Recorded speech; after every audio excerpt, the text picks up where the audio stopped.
Beta vulgaris is a root vegetable well known as beetroot. Beetroots are a great source of fiber, folate or vitamin B9, manganese, potassium, iron, and vitamin C.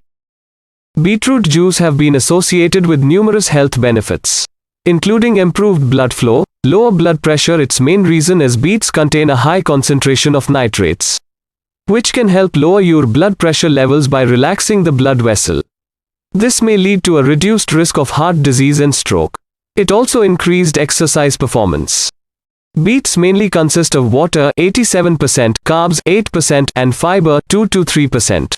Further in video, we get to know about nutrition profile of beetroot, which is as follow. In 100 grams of beetroot we get calories 43, water 88%, protein 1.6 grams, carbs 9.6 grams, sugar 6.8 grams, fiber 2.8 grams, fat 0.2 grams.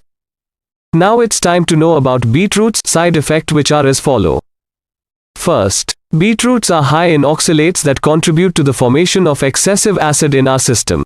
Second, too much uric acid is dangerous for us because it leads to the formation of gout, which includes common symptoms like extreme joint pains, shiny red joints, and high fever.